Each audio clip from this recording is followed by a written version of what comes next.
안녕하십니까. 포항공과대학교 장진아입니다. 오늘 제가 소개해드릴 연구 내용은 3D 프린팅과 미래 의료기술에 대한 내용입니다. 먼저 오늘 전체적인 내용에 대해서 간략하게 소개를 드리면은 지금까지 다양한 종류의 대체를 활용을 해서 좀 인체에 망가진 조직이나 장기들을 대체해 오고 있는 그런 시스템들, 저희가 바이오닉 인간, 바이오닉 시스템이라고 불리고 있는 이러한 내용들하고, 그리고 조직공학 기술을 이용을 해서 조직이나 장기를 대체해 나가고 있는 기술, 거기에 플러스 3차원 프린팅 기술이 어떠한 방식으로 이런 인공 조직이나 장기들을 대체해 나가고 있는지에 대해서 소개를 좀 드리겠습니다. 먼저 바이오닉 인간이라는 이 표현 자체가 굉장히 생소하실 수 있는데 바이오닉 시스템을 몸에 장착해서, 즉 약간의 일종의 로보틱스 같은 그런 시스템을 몸에 장착해서 몸에 없는 부분들을 대체해 나갈 수 있는 그런 기술 종류의 하나입니다. 그래서 여러분께서 혹시나 이렇게 불의의 사고로 안구가 손상되거나 혹은 이제 다양한 합병증 때문에 생긴 그런 심근경색들, 심혈관 질환들, 그리고 좀 사고를 당하거나 혹은 전쟁에서 이제 많은 이제 그 활동 이후에 생기는 이러한 다양한 종류의 장기나 조직의 손상 등을 기본적으로는 이식을 통해서 극복을 하고 있습니다. 그렇지만 여러분들 아주 잘 아시겠지만은 장기 이식을 위해서 굉장히 오랜 시간 동안 그 장기가 가능해질 때까지, 이식이 가능해질 때까지 기다려야 되는 그러한 실정이고요. 여기 그림에서 보시는 것처럼 2018년도 기준에는 장기 이식을, 즉 간이나 심장, 다른 부위들을 이식받기 위해서 기다리는 사람은 이렇게나 많은데 실제 가능한 장기를 이식받은 사람들은 이만큼밖에 안 되는, 엄청나게 많은 사람들이 기다리면서 하루에 5명 이상씩 계속해서 죽어나가는 그러한 상황입니다. 그래서 이러한 실제 장기를 이식받지 못하는 환자들이 좀 다른 대체제로서 고민을 하고 있는 것들이 아주 많습니다. 인공 안구, 그다음에 심장의 기능을 도와줄 수 있는 인공 심장, 그리고 팔이나 다리 부분들이 이게 손실이 있었을 때 기능을 좀 보조해주는 그런 팔, 인공 다리, 그리고 방광, 다양한 종류의 이런 인공 조직들, 장기들이 있는데요. 이러한 시스템이 비용적으로도 굉장히 비싸긴 하지만 기본적으로 사람이 실제 할 수 있는 기능에 비해서 엄청나게 제한적인 그런 기능만 가능한 것이 현재의 상황이에요. 그래서 저희가 이제 그냥 약간 공상과학 영화들이나 만화들을 통해서 항상 접하는 거는 바이오닉 인간이라고 하면 엄청나게 고가의 이런 로봇팔과 로봇 다리 시스템을 통해서 내가 하는 것보다 훨씬 더 큰 힘을, 아주 센 사람이 될 수도 있고 혹은 좀 기능이 엄청나게 좀 극대화 시켜가지고 이처럼 이렇게 아이언맨 팔, 아이언맨 수처럼 엄청나게 기능이 좋아지는 그런 바이오닉 인간들을 상상할 수는 있지만은 실질적으로 우리의 현실은 이런 작은 방울토마토 하나를 집어 올릴 수 있도록 정교하게 컨트롤이 가능한 이런 인공 팔, 바이오닉 암 정도만 있어도 실생활을 살아가는데, 특히 환자들이 팔을 대체하는데 큰 무리가 없고, 그리고 아직 이렇게까지 팬시한 로보틱스 기술이 개발이 되지 못해서 이 정도의 기능까지만 잘하는 그런 상황인 것도 또 현실입니다. 그래서 아주 이제 좀 최근에 한 그래도 수십 년 동안 여러 가지 이제 바이오닉 그 암이나 바이오닉 레그에 대한 많은 연구들을 하고 있는데요. 이렇게 이제 감전 사고나 혹은 오토바이 사고 등으로 인해서 팔과 다리를 잃은 환자들에게 로봇 팔을 이식을 해주고 이 분이 생각하는 그런 신경 신호들을 이 로봇 암에 전달을 해주면 이 로봇 암이 기능을 할 수 있는, 아주 제한적이지만 그래도 기능을 할 수 있는 그러한 시스템이 개발이 되어 있습니다. 그래서 이렇게 물리적인 그런 기능들을 대체해 줄 수 있는 시스템들은 이처럼 이제 로봇 팔과 같은 느낌으로 많이 기능을 대체를 하고 있고요. 이 외에도 우리의 좀 안쪽 장기들 있죠. 심장이나 아니면 간이나 이런 것들을 대체해 줄 수 있는 또 인공 제재들이 있어요. 우리가 조직 대체용 제품이라고 부르는데, 이러한 것들은 대략 좀 되게 큰 범위로 이렇게 나눠서 보자면 혈관, 심장, 그다음 간, 그리고 우리 무릎, 그다음에 하트 밸브, 그런 판막 같은 것들 다양하게 존재를 하고 있어요. 먼저 혈관을 보겠습니다. 인공 혈관 같은 경우에는 아주 얇은, 아주 가느다란 체내에 있는 혈관까지 전부 다 좀 리플레이스, 대체해 줄 수는 없지만은 그래도 우리 몸에 존재하는 좀 굵은 혈관들은 이처럼 이제 튜브 같은 구조물들로 대체를 해서 활용을 할 수가 있습니다.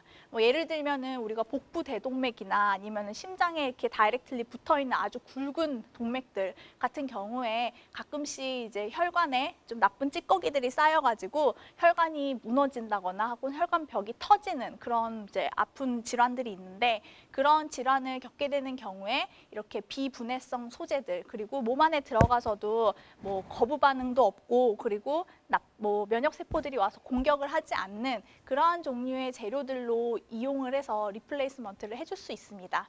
근데 이 다이아미터가 이 직경 자체가 6mm 이하짜리 혈관, 그러니까 상상해 보면은 우리의 손끝, 발끝 한 이 정도 이후에 있는 혈관은 이제 한 6mm보다 훨씬 더 작은 내경을 가지고 있는데요. 그런 혈관들한테는 활용을 하지 못한다는 게 이런 이식제들의 한계가 있고요. 그 다음에는 체내형 인공 심장 같은 경우에는 심장 기능이 많이 안 좋아져서 심장을 좀 교체해야 되는 그런 환자들이 있는 경우에 심장은 기본적으로 우리 몸 안에 있는 피를 순환을 시켜줄 수 있는 장기이기 때문에 펌프와 같은 역할을 하게 됩니다. 그래서 이 심장이 펌프질을 할 수 있도록 심장의 펌프 역할을 하는 이 부분들, 벤트리클 파트를 제거하고 이렇게 이제 아주 인공적인 펌프를 연결을 하는 그런 형태로 처음에 개발이 됐었고요. 이 경우에는 굉장히 몸 안에 있는 많은 그 심장 부분을 도려내고 이제 이식을 해야 된다라는 굉장히 어려운 수술이기 때문에 이러한 심장들을 조금은 더 수월하게 수술을 할 수 있도록 펌프를 직접적으로 호스 같은 타입으로만 연결해가지고 여기에 있는 혈액을 이 펌프가 끌어서 이제 혈관으로 순환을 시켜주는 이러한 시스템들이 많이 개발이 되고 있습니다. 근데 이제 딱 상상을 해보면은 이게 디바이스잖아요. 그냥 모터, 펌프 그런 시스템이기 때문에 아무리 이제 몸 안에서 크게 반응을 일으키지 않고 거부를 일으키지 않는다고 하더라도 몸에 오래오래 계속 존재하게 되면은 아무래도 감염의 위험 자체가 높게 되고요.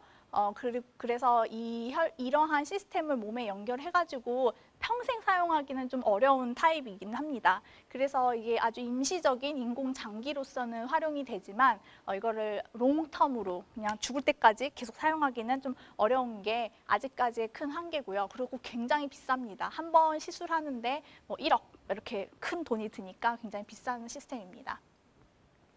그리고 또 이제 주변에서 이제 심심치 않게 들리는 인공 판막 수술에 대한 내용들도 볼 수 있는데 인공 판막은 크게 두 가지 타입으로 임상에서 많이 사용을 한다고 해요. 하나는 이게 실제 돼지나 아니면 소의 판막을 가지고 돼지랑 소의 세포를 다 제거한 다음에 나머지 조직을 그대로 활용하는 이런 티슈 밸브라는 이름을 가진 판막이 있고요.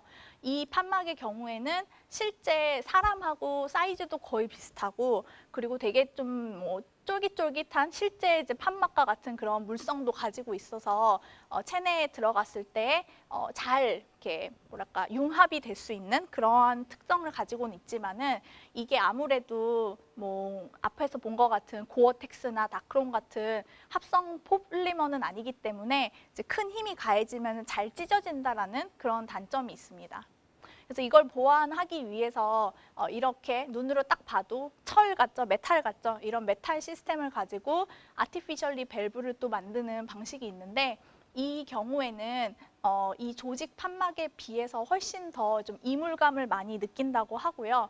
그리고 이 인공 판막은 혈전이나 아니면은 석회화가 되지 않으면은 5년에서 10년도 쓸 수 있는데 미케니컬 밸브는 이게 면역 반응이 좀 강하게 오게 되면은 좀 바로바로 이제 막혀버리는 그러한 좀 어려운 점이 있다고 합니다. 물론 이게 각각의 장단점은 있지만은 가장 이제 테크니컬한, 가장 프랙티컬한 단점은 여기 있는 이런 석회화, 그 여기 부분에 너무 이렇게 혈액이 쌓이고 쌓여서 딱딱해지는 그런 단점이 있고, 그리고 이제 미케니컬 밸브는 어쨌든 우리 몸에 없는 파트이기 때문에 그 면역세포들의 반응들이 어쩔 수 없이 굉장히 많이 높아지게 돼서 지속적으로 이제 항응고제, 혈액이 굳지 않는 그러한 약을 먹어줘야 된다라는 한계점이 있습니다. 그리고 인공관절 같은 경우에도 우리 이제 이렇게 나이가 많이 들어서 무릎을 오래오래 쓰게 되면, 무릎을 쓴다는 말은 우리가 많이 걷고 움직이고 활동하잖아요. 그래서 이렇게 해서 움직이게 되면은 어쩔 수 없이 마모가 될 거예요. 그래서 이런 마모가 되는 부분들을 티타늄이나 아니면 이런 폴리유레세인 같은 혹은 폴리에틸렌 같은 것들로 리플레이스먼트 해주는 그런 방식들이 있는데 이도 마찬가지로 이 관절을 낫게 해준다기보다는 관절이 마모된 부분이 계속 닿아서 통증이 생기지 않게끔 바꿔주는 그러한 목적이 강하고요. 정말 많이 시술을 한다고 합니다. 매년 한 50만 명이 무릎을 바꾸고 이제 18만 명이 엉덩이 관절, 고관절이라고 여기 있죠. 그 고관절 파트를 바꾸게 되고요. 이러한 방식들이 있습니다. 그리고 좀 가깝게 좀 친근하게 다가오는 건 치과 같은 데에서도 인공적으로 우리가 임플란트 받고 이렇게 넣잖아요. 그런 것들도 다 인공이식제고, 그리고 성형수술하는 목적으로 사용하는 이런 코성형 임플란트 이런 것들, 그다음에 턱 보형물, 턱이나 이마 같은 데 이렇게 빵빵하게 넣어주는 이런 보형물들도 다 다양하게 몸 안에 넣을 수 있는 이식제로 활용이 되겠죠. 근데 이제 이러한 것들이 되게 정형화된, 그러니까 굉장히 많이 활용이 되고는 있지만은 우리가 특수한 상황에서는, 그리고 대부분의 상황이 사실 사고가 나면은 특수합니다. 그 똑같은 형태로 골절이 되고 똑같은 형태로 없어지는 게 아니기 때문에, 그래서 이제 다양한 이제 이러한 케이스에서는 우리가 참 적용을 하기가 어렵다고 해요. 예를 들면은 이제 머리 뼈가 이런 식으로 이제 두피에 암이 있는 환자가 있을 거고, 약간 옆쪽으로 오는 환자도 있을 거고, 굉장히 다양할 텐데 그러한 모든 환자한테 딱 맞는 제품이란 존재하지 않을 거고요. 그리고 여기 두피암 같은 경우에도 뼈만 암에 걸리는 게 아니라 뼈와 그 주변에 있는, 그리고 피부들, 그리고 주변의 신경들, 혈관들 모두 다 이제 다시 좀 새롭게 치료가 돼야 되는 부분이기 때문에 이런 부분들을 한 번에 다 리플레이스먼트 해주기 위해서는 그냥 단순하게 뼈 대체용 뭐 티타늄 혹은 그런 플레이트 이런 것들 붙여가지고는 잘 낫지가 않는다라는 게 어려운 점이고요. 두 번째로는 이제 여기서 보시는 아까 말씀드린 것처럼 이제 어느 한 부위에 똑같은 모양으로 골절이 나는 게 아니라 두개골이 손상이 돼도 누구는 왼쪽, 누구는 오른쪽, 누구는 뒤, 누구는 앞 되게 다양하게 다르게 나타난다라는 게 한계점입니다. 그리고 이제 유전병 같은 경우도 마찬가지예요. 이렇게 똑같은 형태로 유전병이 이렇게 계속해서 이렇게 발생하는 게 아니라 어떤 환자들은 손가락이 조금 짧은데 뭐 4번째 손가락이 짧을 수도 있고 3번째도 짧을 수도 있고, 그리고 발가락이나 손가락이 하나 더 있을 수도 있고, 되게 다양한 이제 손상 사례들이 있죠. 그래서 이제 사람들이 생각을 해봤는데 이게 단순하게 그냥 재료 가지고 그 한 부위를 뭐 무릎이면 무릎, 그다음에 머리뼈면 머리뼈 이런 부분을 단순히 메꿔줘서는 그 조직의 전체적인 그 리커버리하는 과정에서 충분하게 영양분을 주기가 어렵겠다. 그래서 여러 가지 소스를 섞어서 같이 전달을 해보자라는 생각을 하게 됐어요. 그래서 한 80년대 후반부터 이 조직공학이라는 용어를 활용을 해가지고 사람들이 요 아까 보여드렸던 그런 이제 조직에 딱 맞는 구조들, 뭐 코 아니면 귀 이런 머리뼈 이런 거 같은 어떠한 재료들로 만들어진, 생체에 적합한 재료들로 만들어진 구조에 여기 자기 세포나 혹은 자기한테 이식이 가능한 세포들을 같이 얹어서 하나의 덩어리를 이렇게 유지해주면은 세포들이 그 주변에 있는 재료에 착 붙어가지고 여기가 조직이다. 이제 나는 열심히 일을 해야겠다 해서 자기가 조직이나 장기로 점점점 더 가까워져 가는 그런 컨셉이라고 이해하면 좋을 것 같아요. 그래서 이걸 하기 위해서 아까 얘기한 것처럼 나한테 이식을 할 수 있는 세포나 성장 인자, 그리고 아까 봤던 그런 특정한 형태들, 그리고 얘네들이 잘 클 수 있도록 영양분도 많이 주고 산소도 많이 줄 수 있는, 조직을 배양할 수 있는 이런 시스템, 이러한 3가지의 요소들이 합쳐져 있으면은 실제 조직이랑 유사하게 기능을 할 것이다 라는 컨셉으로 이 조직공학이라는 학문이 계속해서 발전을 하고 있고요. 여기서 가장 중요한 거는 이 구조를 어떻게 만드느냐, 그리고 구조가 얼마나 세포들이 좋아할 수 있는 그런 환경이냐인지가 굉장히 중요한 요소로 작용이 됩니다. 그래서 이런 조직공학이라는 개념을 활용해서 실제 임상에 적용했던 사례를 몇 가지 가지고 왔어요. 이게 굉장히 초창기에 좀 이렇게 이슈가 됐었고 한 2000년대 후반쯤에 다 이제 진행이 됐었던 사례입니다. 먼저 기관, 그 에어웨이예요. 그러니까 우리가 숨을 이렇게 들이쉬면은 여기 코를 통과해서 기도를 통과하고 폐로 넘어가게 될 텐데 코에서부터 그 기도, 그러니까 우리가 그 어퍼 에어웨이라는 표현을 쓰거든요. 그 굵은 기관이에요.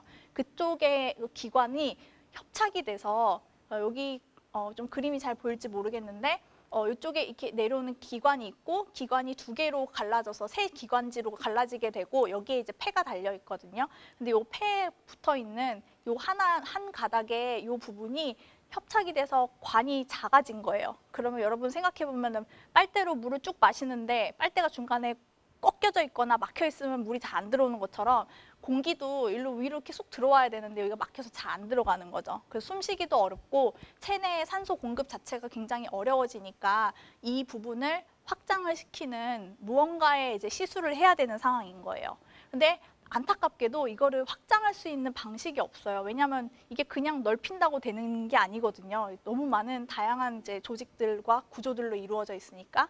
그래서 이 조직공학을 연구하시는 사람들이 좀 사체에 나 말고 이제 죽은 사람의 사체에서 기관을 좀 이렇게 잘라낸 다음에 다른 사람의 세포를 나한테 이식을 하면 면역 거부 반응이 올 수 있는 가능성이 높으니까 그 사체에 있는 세포를 싹 없애버려요. 그 연골 조직만 남기고 이제 여러 가지 이제 화학적 방식을 통해서 세포를 다 제거한 다음에 이 환자의 골수에서 세포를 채취해가지고 그 세포로 여기 이렇게 감싸게 되겠죠. 그럼 이 덩어리 자체가 특정한 형태를 가진 관 형태를 가지고 나의 세포로 이루어진 이제 인공기관이 되는 거예요.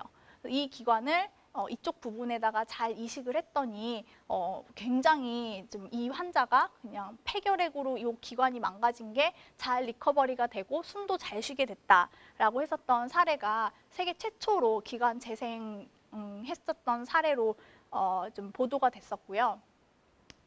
그리고 좀 비슷한 시기였어요. 2010년, 11년 이쪽 사이에 이건 영국에서 이루어진 임상 실험인데 여기서는 사체에서 나온 관 형태의 구조체가 아니라 합성 폴리머로 체내에 이식할 수 있는 아까 봤었던 많은 그런 합성 고분자들이 있었잖아요. 그런 고분자를 활용해가지고 기관의 구조를 만들어주고 그리고 여기에다가 자기의 세포를 같이 이식을 해서 환자한테 좀 넣어줬었던 그런 사례예요. 이 전 사례랑 비교를 해보면은 이 합성 고분자로 만들어진 구조는 아무래도 많이 만들어놨다가 필요할 때마다 탑탑탑 쓸 수가 있잖아요. 우리가 그거를 오프 더 쉘프라는 표현을 써가지고 언제나 우리가 이제 보관해 놨다가 꺼내서 쓸 수 있는 타입의 그런 구조다라고 얘기를 해요. 그래서 조금 더 활발하게 쓸 수 있겠다라는 생각을 하게 되겠죠. 세 번째 케이스는 방광을 재생을 했었던 사례입니다. 이 학생이 원래 어렸을 때, 이 정도는 되게 많이 큰 거고요. 되게 어렸을 때 방광이 잘 기능하지 않아서 이게 방광의 기능 자체는 우리가 이렇게 소변을 모아줄 수 있는 그런 약간 저장고잖아요. 그리고 이 저장고가 어느 정도 쌓이게 되면은 이게 밖으로 배출이 되는 신호를 보내서 우리가 요관을 통해서 소변이 밖으로 나와야 되는데 이 방광 자체가 기능을 잘 하지 못해서 그 시그널을 잘 주지를 못하고 그리고 이게 오줌이 다 찼다라는 거를 인지를 하지 못하는 거예요.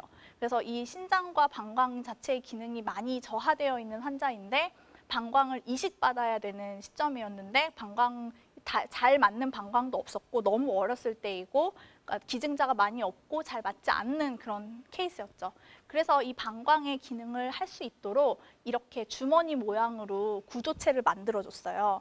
근데 이 구조체를 만들어서 실제로 방광의 기능을 하게 되려면은 뭔가 이제 나의 조직이랑 하나로 일체가 되는 과정이 필요하잖아요. 그래서 이 전에 있는 사례들이랑은 좀 다르게 이 방광은 내 몸에 이식이 된 다음에 내 방광 세포로 이게 다 교체가 된 이후에 특정한 시점이 지나면은 이 지지체가 사라지는 타입이에요. 그걸 우리가 생체 분해성 소재라는 표현을 쓰는데, 그런 생분해성 소재를 쓰면서 내 방광이 잘 리제너레이션 되는 과정 동안 형태를 잡아주다가 일정 시점이 되면은 내 몸 안에서 분해돼가지고 사라지는 그런 타입의 방광을 만들게 되었죠.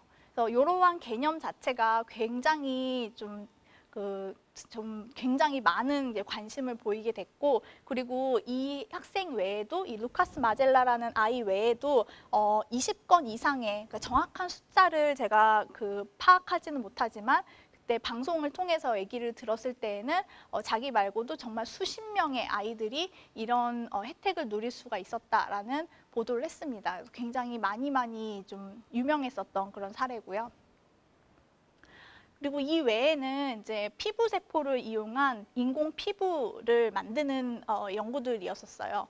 이 경우에는 국내에도 굉장히 많은 팀에서 그리고 많은 회사에서 연구를 하고 있는 그런 아이템인데, 예를 들면은 우리가 이제 화상이 이렇게 입는 그런 사건이 있었어요. 예를 들면 이제 불이 났어요. 근데 거기에서 되게 이제 좀 넓은 부위로 이렇게 화상이 일어나게 되면은 이 주변에 있는 나의 피부 세포가 화상 부위를 다 치료해 줄 수 있을 만큼의 능력이 안 되는 거예요. 그래서 우리가 그냥 조금 이렇게 손을 조금씩 다치거나 피부를 조금씩 다치면은 충분히 좀 시간을 두면은 잘 재생이 되는데, 피부는 어느 정도 면적 이상의 화상이 오게 되면은 주변에서부터 이렇게 리커버리를 할 수 있게 자연적으로 해줄 수 있는 그런 기능을 많이 저하시키기 때문에 굉장히 어려운 상황이 돼요. 그래서 이렇게 얇은 진짜 피부 같은 이런 그런 소재들을 가지고 이 위에다가 나의 세포를 같이 이렇게 뿌려가지고 시트 형태로 덮어주게 되면 이렇게 잘 리커버리 될 수 있도록 도와준다라는 개념으로 피부 재생을 한 사례들이 많이 있습니다. 근데 이렇게 잘 생착이 되고 나서 이제 주변 조직이랑 주변 조직도 점점 더 이제 리제너레이션 하려고 하는 그런 기능들을 강화시켜주는 그런 역할을 하기도 하고요. 그리고 이렇게 이식해준 이 구조 자체가 실제로 피부랑 동일한 조직으로 이렇게 변화해 가기도 한다고 알려져 있습니다. 그래서 이렇게 다양한 방식으로 조직공학이라는 개념을 써서 조직을 재생하거나 대체하거나 하는 연구들을 많이 진행을 해오고 있었습니다.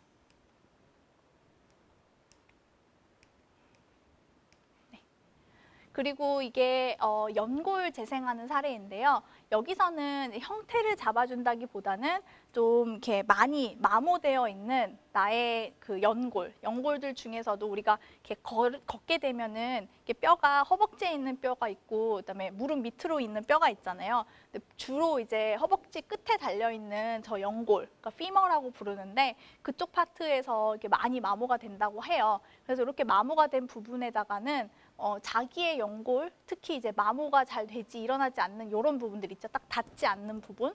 거기에서 나의 세포를 채취해가지고 세포를 많이 불려서 여기에 다시 이식해주는 시술을 하기도 하고요. 혹은 이 부위를 잘 재생시켜줄 수 있도록 특정한 성장 인자들을 계속해서 내뿜는 그런 좋은 세포들을 이 부분에 이제 주입을 해가지고 리커버리하는 그러한 사례들도 있습니다.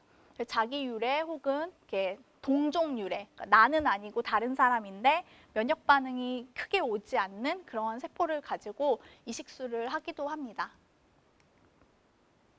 그래서 이와 같이 이제 맨 처음에 소개드린 거는 이제 세포나 이런 것들이 전혀 들어가지 않은 형태 온리, 그냥 정말 딱 형태만 보존해주는 타입이었고, 조직공학이라는 개념이 소개가 되면서 자기의 세포와 그리고 거기 딱 맞는 형태를 가지는 그런 구조와 걔네들을 잘 배양했을 때 조금 더 조직이나 장기로 잘 기능할 수 있게끔 도와주는 조직공학 기술에 대해서 우리가 지금까지 이해를 했고, 그리고 이 형태들을 보다 더 우리 몸 안에 있는 형태랑 동일하게 만들게 하기 위해서 우리가 3차원 프린팅, 우리 여러분 많이 들은 3D 프린팅 기술 있죠. 그런 기술들을 접목을 하게 됩니다. 그래서 3D 바이오 프린팅이라는 표현을 부르기도 하고요.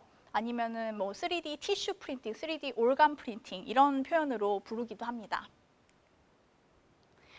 아마 잘 알 거예요. 3차원 프린팅 기술 자체는 이렇게 내가 만들고 싶은 3차원의 형태가 있으면 이 형태를 X, Y 방향, 그러니까 위에서 보는 그 단면으로 층층이 그 슬라이싱을 해주고 그 슬라이스된 X, Y 평면의 그림을 계속해서 그려주면서 이렇게 위로 이렇게 쌓아 올라가는 방식이죠. 방법은 되게 다양하게 있지만은 기본적으로 3차원 프린팅은 이렇게 형태를 깎아서 만드는 게 아니라 쌓아 올려서 만든다라는 거에 좀 특이점이 있습니다. 이게 영상인데 잠시 영상을 좀 틀어보겠습니다.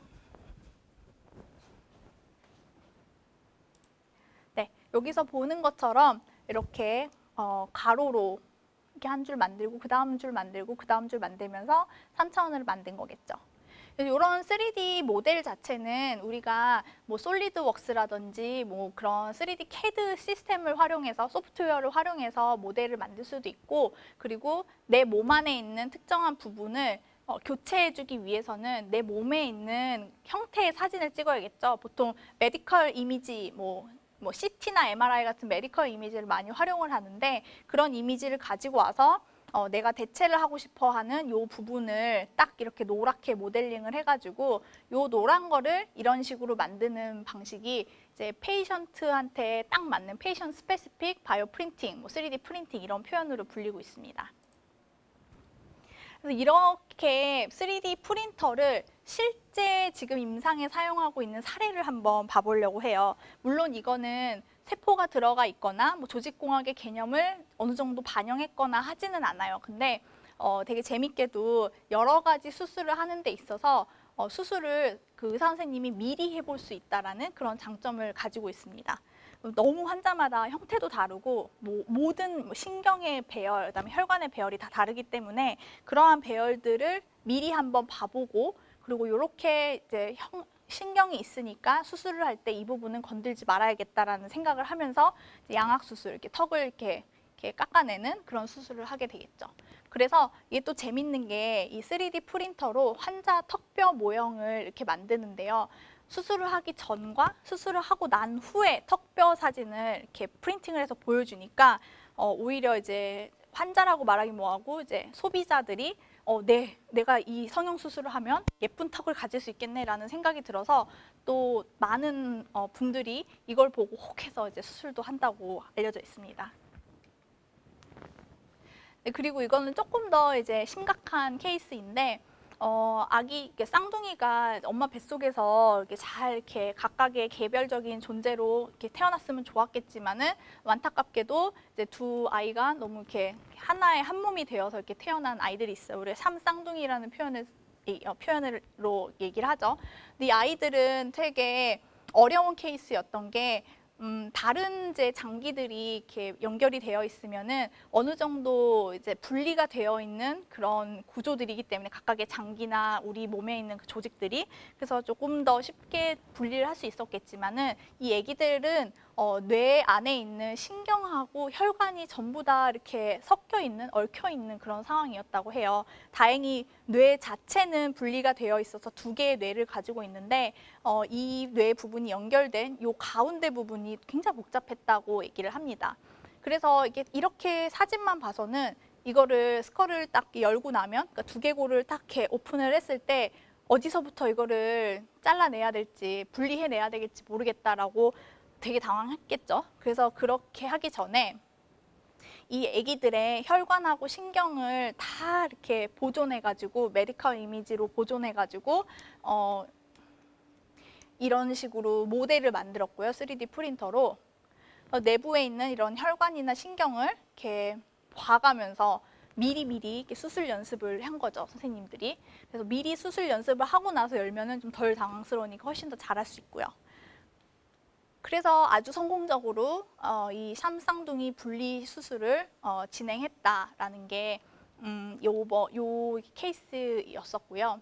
그 다음에 이거는 국내 케이스인데 삼성 서울병원 케이스인데 악 앞면에 우리가 코하고 눈 뒤에 있는 약간 비어 있는 부분이 있어요, 사람들은. 근데 그쪽 부분에 암이 생겨서 이 안쪽을 이렇게 긁어내야 되는 그런 상황인데, 역시나 이게 단순하게 이런 스컬 이미지, CT나 MRI 이미지만 봐서는 잘 알지 못하니까 우리가 이 이미지에 그다음 신경선, 그다음 혈관선까지 다 반영을 해가지고 미리 수술 연습을 하면 훨씬 더 수술을 성공할 수 있는 확률을 높일 수 있다라는 것에 베이스로 해가지고 수술을 하기 전에 이러한 연습을 많이 해보고 있다라고 했었던 사례이고요.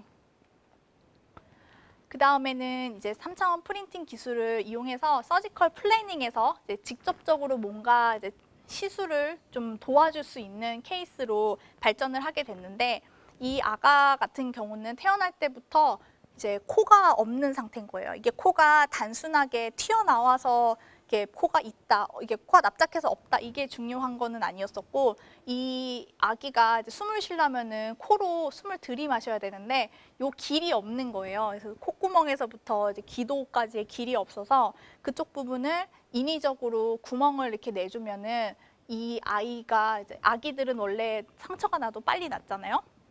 아기들이 너무 치료가 잘 되니까, 회복이 잘 되니까 이 몸의 입장에서는 인위적으로 만들어진 구멍은 상처다. 그래서 이걸 자꾸 메꿔버리는 거죠.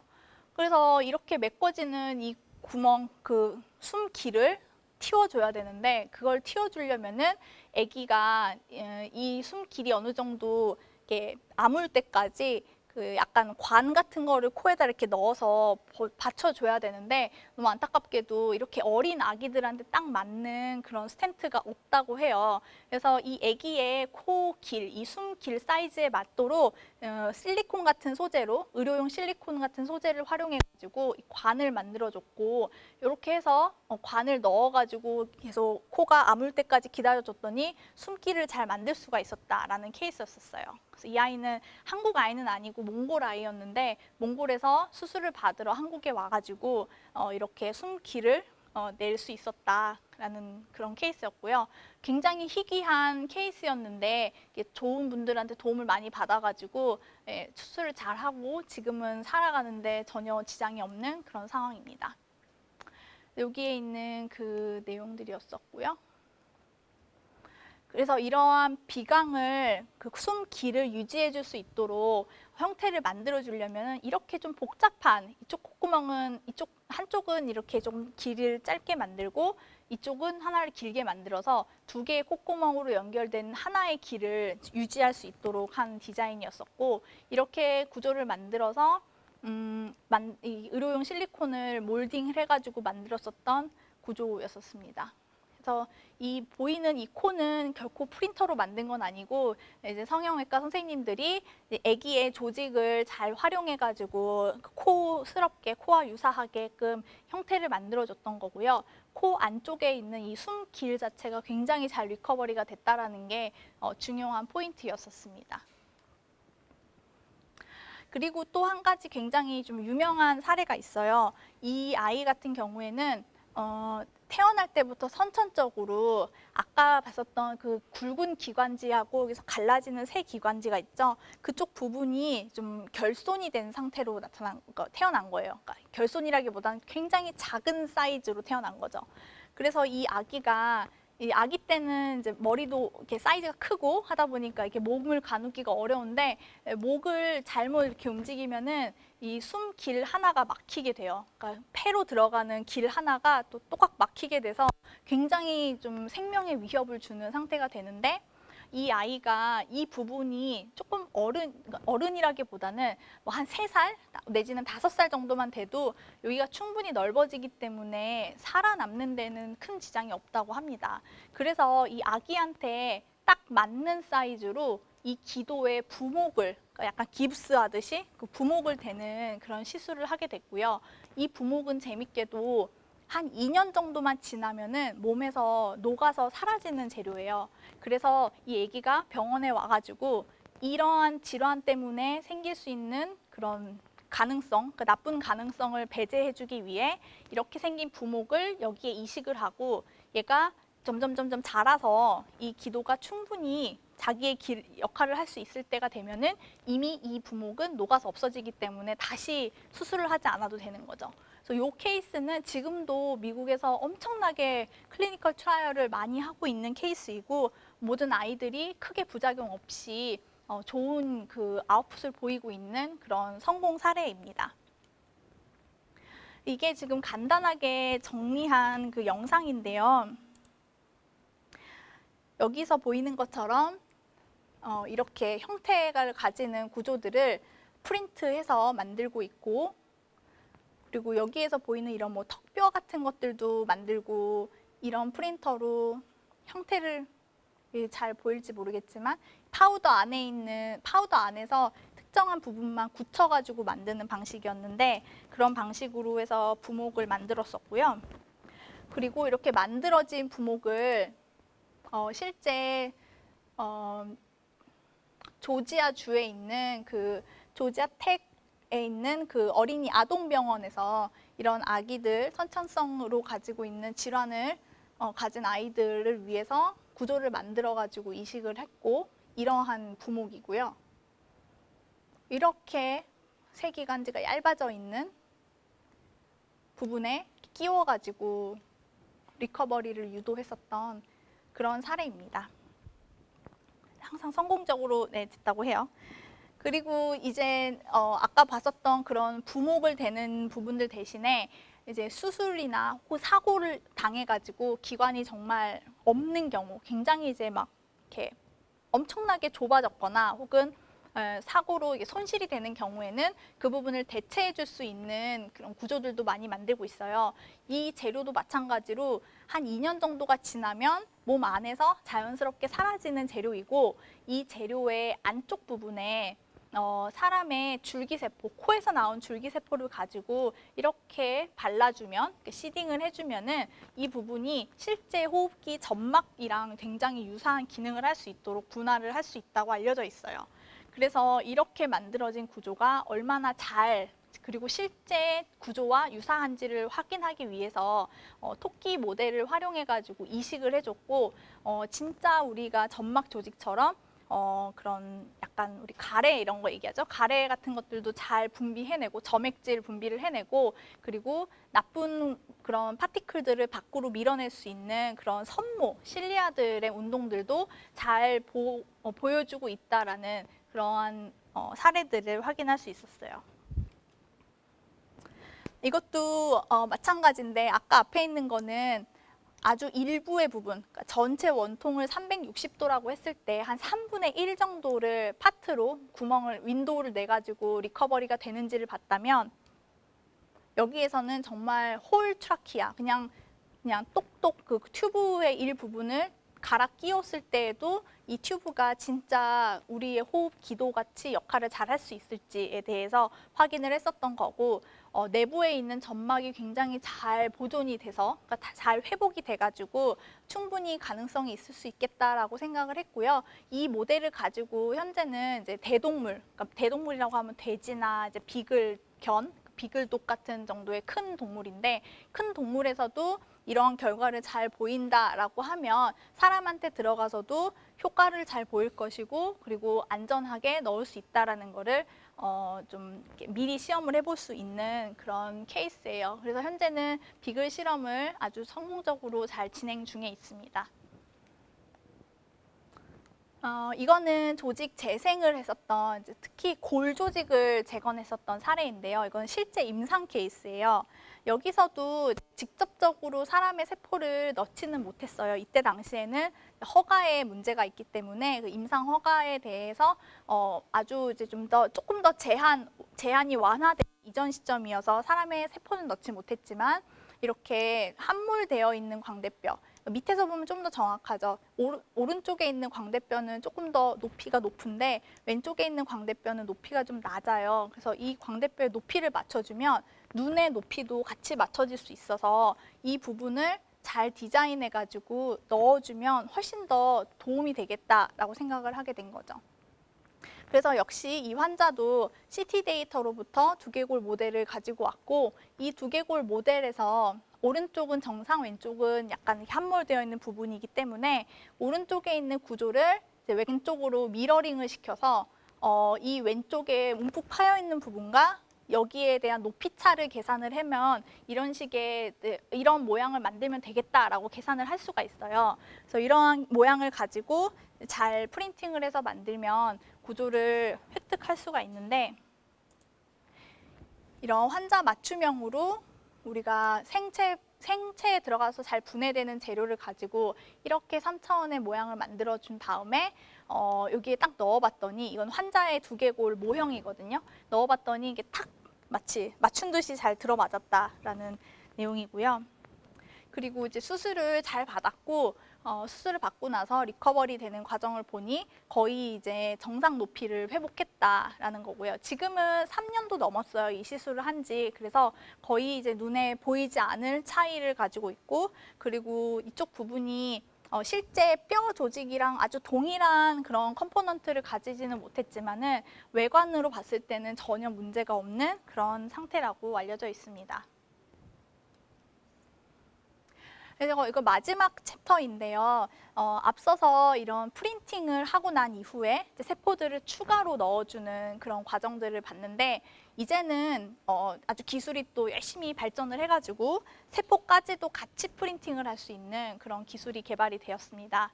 그래서 생체 조직 재생을 위해서, 역시나 우리의 목표는 생체 조직이나 장기를 대체하기 위한 목적인 거고, 그걸 위해서 3차원의 단순한 바이오 프린팅이 아니라 세포를 직접적으로 프린팅을 해서 기능을 보려고 하는 그런 연구들이에요. 이 영상은 굉장히 오래된 영화에서 나온 건데, 제5원소라고 하는 영화에서 나왔는데요. уп스, 제가 소리를 좀 줄여볼게요. 되게 공상과학이에요. 이렇게 무슨 관 같은 거 안에 있는데 우리의 전사가 죽어서 손만 남은 거예요. 손을 딱 이 관에다 넣고 갑자기 로봇 팔이 와가지고는 요 팔 뒤로 원래 나의 세포를 가지고 이렇게 형태를 만들어줬더니 이게 찹찹찹찹찹 쌓여가지고 뼈가 되고 살이 되고 형태가 만들어지는, 이것도 막 뇌도 프린팅을 하고요. 이렇게 해서 형태를 만들어서 사람을 다시 복원시킬 수 있다라는 그런 개념들이 여기 나왔어요. 이건 정말 이때 당시에는 말도 안 되는 그런 컨셉이었을 거고, 지금도 사실은 이렇게 구현이 되는 거는 쉽지 않을 테지만은 아주 일부분, 뭐 이런 피부의 일부, 근육의 일부, 뼈의 일부, 이런 부분들은 지금 연구 기술 개발 단계에서는 정말 뭐 이루어지고 있다라고 볼 수도 있습니다. 자, 재생 완료하니까 이 손에서부터 사람이 딱 나오죠. 어메이징 했었습니다. 그래서 앞에 영상에서 보는 것처럼 이제 형태적으로 우리 아까 전에 두개골이나 그다음에 이렇게 여기 있는 광대뼈 같은 그런 형태도 물론 중요하지만 그 구조, 그러니까 우리의 조직이나 장기를 이루고 있는 아주 기본적인 유닛이 사실은 세포잖아요. 그러니까 세포가 모여서 조직이 되고 조직이 모여서 장기가 되는 거니까, 그래서 그런 세포들을 잘 배열하면 이런 눈으로 봤을 때 그냥 하나의 덩어리가 또 위 이렇게 있어도 이 위가 하나의 좀 납작한 그런 평활근 조직과 그다음에 커넥티브 티슈, 각각을 연결해주는 티슈, 그다음에 신경, 혈관, 그다음에 안쪽에 있는 그 내벽을 이루는 상피, 이런 다양한 조직들로 이루어져 있으니 이러한 세포들을 잘 배열해서 형태뿐만 아니라 기능까지도 할 수 있는 그런 기술들을 개발해보자라고 사람들이 생각을 한 거죠. 다시 한번 정리해서 얘기를 하자면, 이렇게 환자한테 딱 맞는 형태, 그리고 세포, 그리고 좋은 성장 인자, 그리고 얘네들을 잘 키우는 기술만 가지고는 진짜 기능을 하는 그 올간, 뭐 심장, 간 이런 것들을 만들긴 어렵고, 이렇게 잘 배열되어 있는 잘 잡혀진 형태에 얘네들이 잘 먹고 잘 살 수 있는 자기 자신의 혈관들, 그리고 주변에 있는 세포들, 주변에 있는 조직들 간의 하모니를 잘 이루어야만 하고, 이런 것들을 위해서 필요한 기술이 이 세포를 프린팅을 하는 기술이다라는 컨셉으로 점점 발전을 해가고 있는 거예요. 그래서 예를 들면은 우리가 무릎을 아까 봤었잖아요. 무릎에서도 연골이 그 뼈 밑에 부분에 이렇게 붙어 있죠. 근데 사실은 뼈랑 연골이 하나의 덩어리에서부터 잘 이렇게 배아가 잘 분열을 해가지고 각각의 조직을 만드는 것처럼 이 조직과 저 조직은 서로 언제나 잘 붙어 있어야만 항상성을 유지를 할 수 있는 거로 알려져 있어요. 그래서 우리가 하나의 조직이 아니라 여러 개의 타입의 조직을 한꺼번에 만들려면 당연히 세포 종류도 많이 필요하고 재료도 많이 필요하니까 3D 프린터가 헤드가 하나가 있는 게 아니라 재료를 하나만 뽑는 게 아니라 여러 개의 재료를 한 방에 뽑을 수 있게 이 헤드가 6개, 8개, 10개가 달려있는 그런 시스템을 활용을 하게 될 거고요. 그렇게 잘 만들 수 있는 제작 기술이 있으면 충분히 우리가 세포나 조직이나 장기를 프린팅할 수 있는 그러한 상태로 더 발전해 나갈 수 있겠죠. 그래서 이 영상이 좀 그러한 컨셉을 잘 보여주고 있는데요. 여기서 보이는 것처럼 이제 나의 세포, 여기서는 코에서 분리한 연골 세포라고 해볼게요. 세포를 잘 뽑았고 그 다음에 점막이 될 수 있는 세포를 또 잘 뽑아서 이렇게 3개의 재료를 가지고 하얀색은 그 뼈대가 되는 합성 고분자, 그러니까 생분해성 고분자이고 빨간색 부분은 점막이 될 수 있는 층이고 이 파란색 부분은 연골이 되는 층이에요. 기도를 이루고 있는 조직이 크게 저렇게 3가지가 있거든요. 그래서 저렇게 3가지의 인공 기도 기관 조직을 이렇게 이식을 할 수 있을 것이다 라는 컨셉인 거죠. 그래서 이러한 세포 프린팅의 컨셉들이 많이 대두되기 시작한 게 한 2010년 초반, 2000년대 후반 이쯤부터고요. 그래서 이제 포스텍에서는 이렇게 조직이나 장기를 만들기 위해서 세포를 직접 프린팅하는 연구를 되게 많이 하고 있어요. 그래서 예를 들면은 이제 심장의 기능을 대체해 주려고 심장 근육세포 혹은 근육세포로 될 수 있는 아이들과 이 세포들을 잘 먹여 살릴 수 있는 혈관세포들을 이렇게 번갈아 가면서 프린팅을 해서 패치 형태로 만들었고, 이렇게 만든 패치를 실제 이제 심근경색에 걸린 쥐 모델에다가 탁 이식을 하면 이렇게 이식을 하고 나서 이 패치가 떨어지지 않고 잘 붙어 있어요. 심장은 쥐는 좀 심박수가 빠르기 때문에 좀 되게 부들부들하는 것처럼 보이지만은 뭐 돼지한테도 그랬고 굉장히 잘 붙어 있고, 그리고 나서 8주 정도 지난 다음에 상태를 봤더니 이거는 아예 처리를 안 한 치료를 안 한 그룹이어서 심장이 안 뛰어요. 이쪽 부분은 심근경색이 오면은 심장 근육이 안 뛰거든요. 근데 반면에 이제 패치를 붙인 그룹 같은 경우는 이쪽 부분들이 꿈찔꿈찔꿈찔 뜁니다. 이렇게 리커버리가 어느 정도 가능하고, 이러한 것들을 임상적인 수치로 확인해 봤을 때에도 굉장히 좀 잘 회복이 되는 수치로 보이기 때문에 충분히 이제 치료하는데 혹은 어느 일부분을 대체하는데 활용할 수 있을 것이다 라고 생각을 하게 됐고요.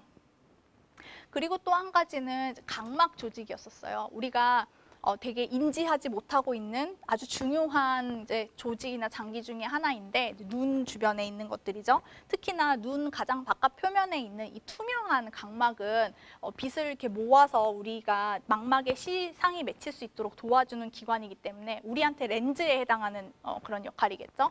되게 투명해야 됩니다. 그래서 이렇게 투명하게 유지할 수 있는 좋은 소재를 발굴을 해야 되고, 이 소재를 가지고 프린팅을 하게 되면 되게 재밌게도 위에 있는 거는 그냥 단순하게 그 하얀 젤 덩어리를 만들어준 거고, 아래에 있는 건 이렇게 방향을 가지고 프린팅을 한 거예요. 그러면 프린팅을 하면 이 콜라겐, 이 내부에 있는 굉장히 나노 파이브러스한 그런 가닥가닥들이 이렇게 배열이 됩니다. 한 방향으로.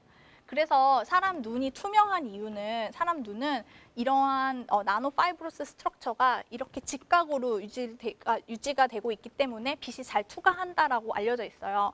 그래서 프린팅을 하면 그러한 체 내에, 완전 체 내에서도 뭐 조직 내에 있는 그런 나노 구조들도 배열하는 것을 할 수가 있고요. 이렇게 단순하게 만든 것보다 훨씬 더 투명한 정도를 가지고 심지어 사람 눈이랑 거의 비슷한 빛을 투과하는 성질을 가질 수 있을 만큼 투명하게 만들 수가 있습니다. 그리고 이제 이렇게 만들어진 각막들을 가지고 아까 말했던 것처럼 큰 동물한테 적용하는 실험들을 해봤어요. 그래서 오른쪽에 이제 비글이는 눈이 아픈 비글이었는데 앞에서 보여준 그런 투명한 바이오 프린팅하는 각막을 이식했던 그룹이고요. 이렇게 사람이 지나가도 잘 쳐다보고 장애물이 있어도 송송송송 잘 지나다닙니다. 이 아이는 굉장히 그냥 정상 비글이처럼 보이는 상황이죠. 근데 반면에 지금 이 아이 같은 경우에는 되게 헤매요. 계속 왔다 갔다 하면서 벽에도 계속 이렇게 쿵쿵 박고, 그다음에 이런 버킷 같은 거 세워놓은 데에서도 계속 자신감 있게 가는 게 아니라 냄새를 맡으면서 피해 다니는, 그러니까 시력에 의존하지 못하고 냄새에 의존해서 왔다 갔다 하는 이런 형태를 보인대요. 그래서 이런 행동적인 패턴을 가지고 수치화하면 이렇게 바이오 프린팅으로 이식한 각막은 뭐 4.85 정도의 높은 점수를 받으면 그렇지 못한 아이들은 1.42점밖에 못 받았다. 되게 좀 좋은 기능을 보일 수 있는 거를 똑같은 재료를 사용하더라도 이제 바이오 프린팅을 통해서 극대화할 수가 있다라는 그런 장점이 있겠죠. 그리고 이거 마지막 케이스는 이제 이거는 이제 체 내에 이식을 하는 목적이 아니고 체 외에서 나를 대변하는 테스트 모델을 만드는 경우에 해당이 돼요. 이런 것들을 이제 이런 식으로 구현을 하게 되는데, 예를 들면 내가 유전 질환을 가지고 있어요. 근데 이런 유전 질환을 치료할 수 있는 방법이 없는데, 이거를 치료할 수 있는 방법을 아주 이제 저명한 과학자들이 얘기를 하다 보니 한 3가지 케이스로 압축이 됐어요. 근데 이 3가지 케이스를 나한테 직접 해볼 수가 없잖아요. 그래서 이 나를 대신하는 나의 조직을 몸 밖에 만드는 거죠. 그래서 이거를 퍼스널라이즈드 티슈 모델이라는 표현, 혹은 인비트로 티슈 모델, 아니면은 몸 밖이니까 엑스비보 티슈 모델이라는 다양한 이름으로 불리고 있는데, 나의 세포를 떼서 이렇게 불려가지고 프린팅을 통해서 구조를 만들고요. 뭐 이거는 바이오 프린팅 외에 되게 다양한 기술들이 있어요. 올가노너 칩, 뭐 티슈 칩 이런 것들이 있고, 그런 걸 통해 가지고 모델을 만들면 되게 많은 개수를 한 번에 만들 수 있으니까 가능한 그 약물 그 종류를 다 테스트해 볼 수가 있겠죠. 그래서 이거가 나를 위한, 나한테 딱 맞는 맞춤형 의학을 구현할 수 있다라고 해서 정밀 의료를 구현할 수 있다라는 표현으로 많이 불리고 있어요. 그래서 저희가 연구를 했었던 사례 중에 되게 재밌었던 것 하나는 그 교모세포종을 치료할 수 있는 방법들에 대해서 스터디를 했었던 거였는데, 드라마에서 많이 나온단 말이에요. 그 뇌암, 뇌종양 같은 거 걸리게 되면은 거의 방법이 없는, 그렇게 좀 악성으로 알려져 있어요. 근데 어쨌든 저쨌든 치료할 수 있는 방법은 존재하고, 어떤 방식으로 치료를 했을 때 가장 극대화될 수 있을까를 보기 위해서 아까 말했던 것 같이 나의 암 세포를 그대로 모사하는 그런 환경들을 만들어주게 되겠죠. 그래서 이러한 프로세스로 진행이 됩니다. 먼저 환자가 병원에 방문을 하면 뇌 종양 부분을 우리 조직 검사할 때 이렇게 조금 이렇게 떼내잖아요. 그런 식으로 떼내고 얘를 프린팅을 해서 여러 개의 티슈로 만들고, 그리고 얘네들이 특히나 암이랑 유사한 주변 환경을 만들 수 있도록 혈관 세포라든지 암이랑 비슷한 그 화학적 특징을 가진 재료 같은 것들로 이렇게 구조를 만들어 주게 되고, 이렇게 만들어진 구조를 다양한 약물 방법이랑 그다음에 방사선 치료 방법들을 접목을 해서 봤을 때 어떤 드럭 컨비네이션이 최상일 것이다라고 데이터가 나오고, 요걸 바탕으로 의사 선생님이 치료 방법을 결정할 수 있을 거다라는 컨셉이에요. 아주 구체적인 거는 이게 논문에 많이 기재가 되어 있어가지고 거기서 보면 될 텐데, 기본적인 컨셉으로는 이런 것들까지 가능하다라는 게 현재의 상태입니다. 생각보다 많이 기술이 개발이 되어 왔어요. 물론 모든 조직 장기들을 다 리플레이스먼트 할 수 있는 수준은 아니지만은 아주 부분적으로는 가능하고, 우리들이 표현할 때 손톱 사이즈만큼의 구조를 만드는 건 가능하다. 근데 이렇게 만든 구조들을 오래오래 먹여 살릴 수 있는 기술, 그러니까 혈관을 만들거나 그런 기술들이 좀 부족하니까 그런 부분들을 잘 극복하면 이렇게 언젠가는 이제 슈퍼에서 마치 고기를 사듯이 이렇게 준비되어 있는 인공 조직이나 장기를 활용할 수 있는 날이 오지 않을까라고 생각을 하고 있습니다. 물론 뭐 쉽게 되진 않겠지만요. 그래서 오늘 제가 준비한 슬라이드는 여기까지고요. 혹시 뭐 더 궁금한 점이 있거나 뭐 좀 관심 있는 부분이 있으면은 언제든지 편하게 연락을 주시면 됩니다. 이메일이나 뭐 아무 때나 연락을 주시면 되겠습니다. 경청해 주셔서 감사합니다.